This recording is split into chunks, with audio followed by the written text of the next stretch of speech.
ഫലസ്തീനിനെ അംഗീകരിക്കാൻ മടിച്ച ഇറ്റലി സർക്കാരിനെതിരെ പ്രതിഷേധവുമായി പതിനായിരങ്ങൾ തെരുവിൽ. സ്കൂളുകളും റോഡുകളും അടച്ചു. ഗസയിലെ ഇസ്രായേലിൻ്റെ ആക്രമണത്തിനെതിരായ യൂറോപ്പിലെ ഏറ്റവും വലിയ രാജ്യവ്യാപക പ്രതിഷേധത്തിന് വേദിയാവുകയാണ് ഇറ്റലി.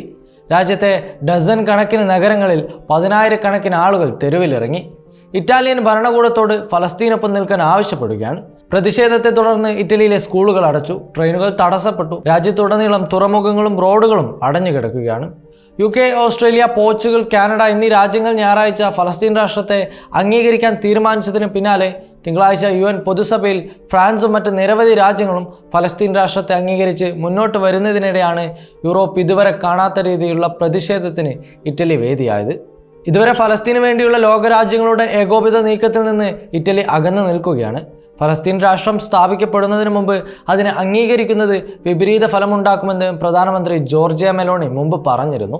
എന്നാൽ ഗസയിലെ മാനുഷിക പ്രതിസന്ധി പരിഹരിക്കുന്നതിൽ ഇറ്റാലിയൻ, യൂറോപ്യൻ യൂണിയൻ സർക്കാരുകളുടെ നിഷ്ക്രിയത്വം ഉൾപ്പെടെയുള്ള കാരണങ്ങൾ ചൂണ്ടിക്കാട്ടി ഗസയിലെ ജനങ്ങളോട് ഐക്യദാർഢ്യം പ്രകടിപ്പിച്ച് ഇറ്റലിയിലുടനീളമുള്ള യൂണിയനുകൾ തിങ്കളാഴ്ച 24 മണിക്കൂർ പൊതു പണിമുടക്കിന് ആഹ്വാനം ചെയ്യുകയായിരുന്നു.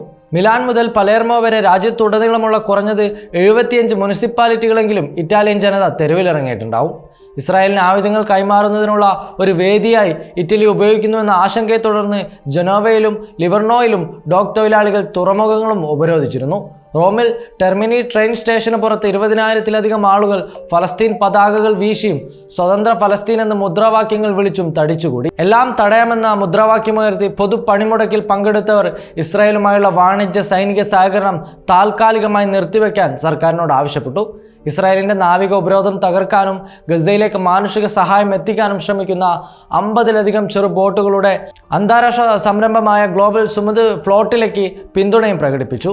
അതേസമയം ഗസയിലെ വംശഹത്യ ഏകദേശം 2 വർഷം തികയുമ്പോൾ പലസ്തീന രാഷ്ട്രമായി അംഗീകരിച്ച് കൂടുതൽ രാജ്യങ്ങൾ രംഗത്ത് വരികയാണ്. തിങ്കളാഴ്ച ന്യൂയോർക്കിൽ നടന്ന ലോക ഉച്ചകോടിയിൽ ഫ്രാൻസാണ് ഏറ്റവും ഒടുവിലായി ഫലസ്തീൻ അംഗീകരിച്ചത്.